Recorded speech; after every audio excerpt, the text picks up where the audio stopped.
جان مال وقت کی قربانی کا جو انہوں نے عہد کیا تھا اس کو نبھا رہے ہیں اور اللہ تعالیٰ کے فضل سے خوب نبھا رہے ہیں.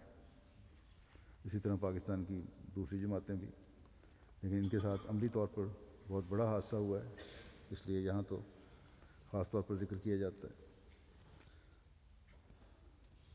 مئی کے واقعہ کے بعد سے مستقل طور پر نوجوان بھی اور صحت مند انصار بھی اپنے وقت اپنا وقت دے رہے ہیں جماعت کو، اور جو وقت کی قربانی کا عہد کیا تھا اس کو پورا کر رہے ہیں. اور اسی طرح اور پھر یہ ہے کہ ایسی جگہوں پہ ڈیوٹیاں دینے کے لیے حاضر ہوتے ہیں جہاں ہر وقت جان کا بھی خطرہ ہے. پاکستان میں تو ویسے ہی ہر پاکستانی کی زندگی خطرے میں ہے، لیکن ایک احمدی کی زندگی، جیسا کہ میں پہلے بھی کہہ چکا ہوں، اس کو دوہرا خطرہ ہے، ایک پاکستانی ہونے کی حیثیت سے اور ایک دوسرے احمدی ہونے کی حیثیت سے. اللہ تعالیٰ جلد ان خطرات کو ہمارے سر پر سے ٹالے اور دشمنوں کو کیفر کردار تک پہنچائے.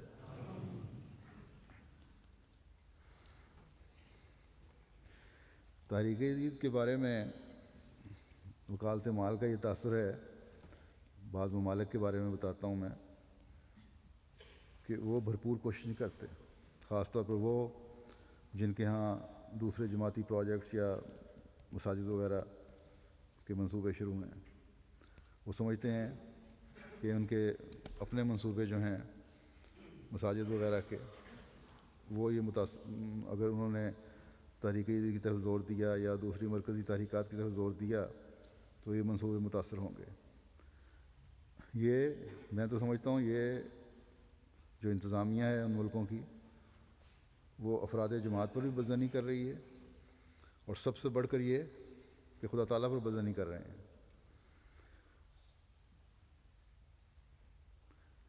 یہ ہمیشہ یاد رکھیں کہ اگر ان تحریکات کی رقم مرکز میں آتی ہے تو اس مرکزی رقم کا بہت بڑا حصہ افریقہ اور انڈیا وغیرہ کا اور دوسرے غریب ممالک کے منصوبوں پر خرچ ہوتا ہے. اس لیے دل کھولیں گے اگر دوسروں کی مدد کے لیے تو اللہ تعالیٰ بھی آپ کے مال میں برکت فرمائے گا اور منصوبوں میں برکت فرمائے گا. غریب ملکوں کی جب آپ کی طرف سے جائیں گے تو غریب ملکوں کے جو منصوبے ہیں، جب ان پر عمل درآمد ہوگا، ان کی مساجد بنیں گی جو بہت ضروری ہیں، تو آپ بھی ان کی دعاؤں سے حصے دار بنیں گے.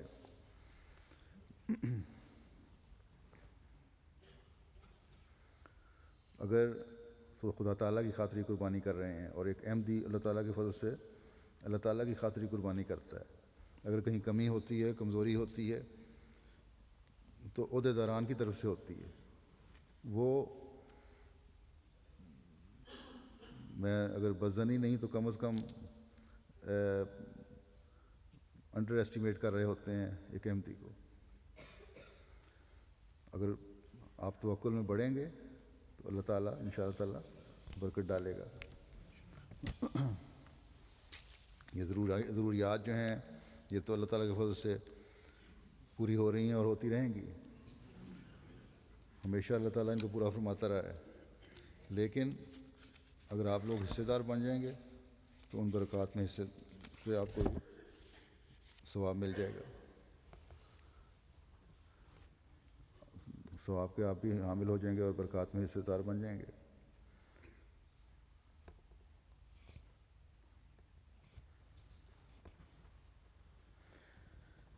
جیسا کہ میں نے بتایا، یہ تو خیر بتا چکا ہوں، اول دوم کی پوزیشن پاکستان کی. پھر ضلعی سطح پر 10 اضلاع جو ہیں ان میں ہیں سیال کوٹ، سرگودا، گوجرانوالہ، نارووال، عمر کوٹ، بہاول نگر، حیدرآباد، اکاڑا، حافظ آباد، بدین، میرپور، آزاد کشمیر.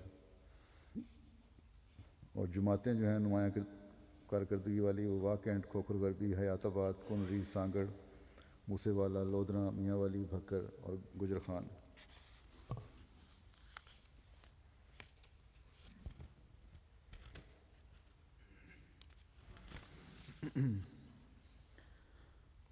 UK کی جو پہلی بڑی 10 جماعتیں ہیں جنہوں نے قربانی دی ہے، اس میں حلقہ مسجد فضل پہلے نمبر پر ہے، نیو مالڈن ہے، ووسٹر پارک ہے، سربٹن ہے، ویسٹ ہل ہے، مسجد ویسٹ یہ جو نئی جماعت بنی ہے انر پارک اور فضل کے کو تقسیم کر کے بتایا گیا بنائی گئی ہے، چیم اور مانچسٹر ساؤتھ اور رینس پارک اور جلنگم، اور چھوٹی جماعتوں میں اسکنتھاپ، کیمبرج، بورنموتھ، وولورہمپٹن، براملے، لیوشم، لیمنگٹن سپا، ہارٹلے پول، برسٹل اور نارتھ ویلز۔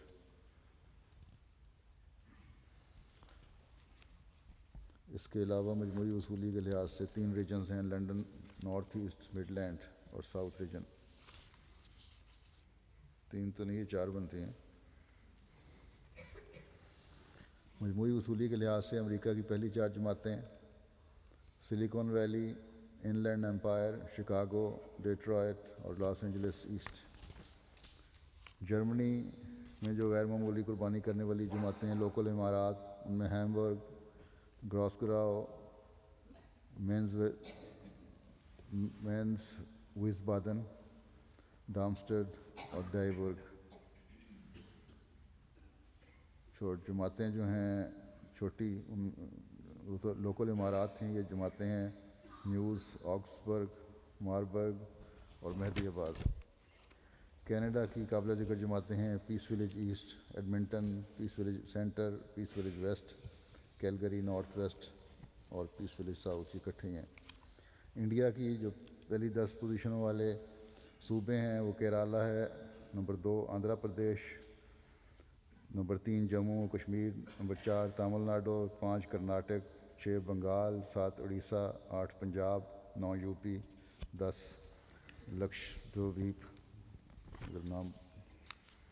اور جو پہلی 10 جماعتیں ہیں وہ حیدرآباد آندھرا پردیش، کالی کٹ کیرالہ، قادیان پنجاب، کلکتہ، کنانور ٹاؤن، چنائی، کیرولائی، کوئمبٹور، بنگلور اور آسنور۔ اللہ تعالیٰ ان تمام چندہ دینے والوں کے اموال اور نفوس میں بے انتہا برکت عطا فرمائے، جو تکمیل اشاعت ہدایت میں حصہ لے رہے ہیں، اور ان کو اپنی قربانیوں میں بڑھاتا چلا جائے۔ حضرت مسیح موعود علیہ السلام کے 2 اقتباس پیش کرتا ہوں۔ آپ فرماتے ہیں چندے کی ابتدا اس سلسلے سے ہی نہیں ہے، بلکہ مالی ضرورتوں کے وقت نبیوں کے زمانے میں بھی چندے جمع کیے گئے تھے۔ ایک وہ زمانہ تھا کہ ذرا چندے کا اشارہ ہوا تو تمام گھر کا مال لا کر سامنے رکھ دیا۔ پیغمبر خدا صلی اللہ علیہ وسلم نے فرمایا کہ حسب مقدور کچھ دینا چاہیے، اور آپ کی منشا تھی کہ دیکھا جاوے کہ کون کس قدر لاتا ہے۔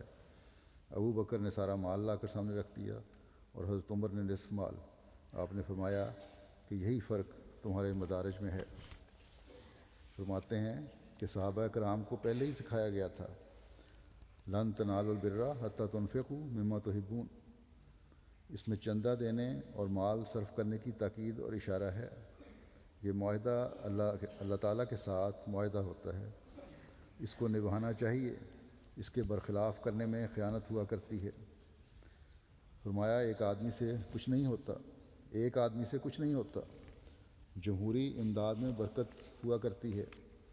بڑی بڑی سلطنتیں بھی آخر چندوں ہی پر چلتی ہیں، فرق صرف یہ ہے کہ دنیاوی سلطنتیں زور سے ٹیکس وغیرہ لگا کر وصول کرتے ہیں، اور یہاں ہم رضا اور ارادے پر چھوڑتے ہیں۔ چندہ دینے سے ایمان میں ترقی ہوتی ہے، اور یہ محبت اور اخلاص کا کام ہے۔ فرمایا کہ تمہیں خوشخبری ہو کہ قرب پانے کا میدان خالی ہے، ہر ایک قوم دنیا سے پیار کر رہی ہے، اور وہ بات جس سے خدا راضی ہو اس کی طرف دنیا کو توجہ نہیں۔ وہ لوگ جو پورے زور سے اس دروازے میں داخل ہونا چاہتے ہیں، ان کے لیے موقع ہے کہ اپنے جوہر دکھلائیں اور خدا سے خاص انعام پاویں۔ یہ مت خیال کرو کہ خدا تمہیں ضائع کر دے گا، تم خدا کے ہاتھ کا بیج ہو جو زمین میں بویا گیا۔ خدا فرماتا ہے کہ بیج بڑھے گا اور پھولے گا، اور ہر ایک طرف سے اس کی شاخیں نکلیں گی اور ایک بڑا درخت ہو جائے گا۔ بس مبارک وہ جو خدا کی بات پر ایمان رکھے اور درمیان میں آنے والے ابتلاؤں سے نہ ڈرے۔ فرمایا وہ سب لوگ جو اخیر تک صبر کریں گے اور ان مصائب کے زلزلے آئیں اور ان پر مصائب کے زلزلے آئیں گے اور حوادث کی آندھیاں چلیں گی اور قومیں ہنسی اور ٹھٹھا کریں گی اور دنیا ان سے سخت کراہت کے ساتھ پیش آئے گی، وہ آخر فتح یاب ہوں گے اور برکتوں کے دروازے ان پر کھولے جائیں گے انشاءاللہ تعالی۔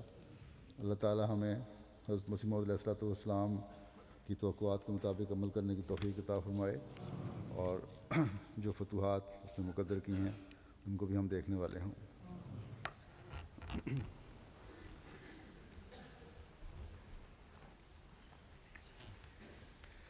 الحمد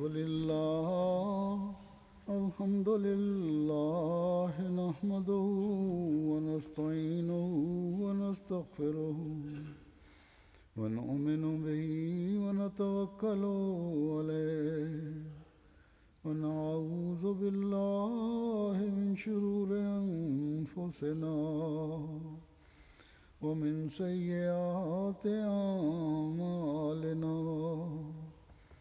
من يهده الله فلا مضل له ومن يضلله فلا هادي له، ونشهد أن لا إله إلا الله ونشهد أن محمدا عبده ورسوله۔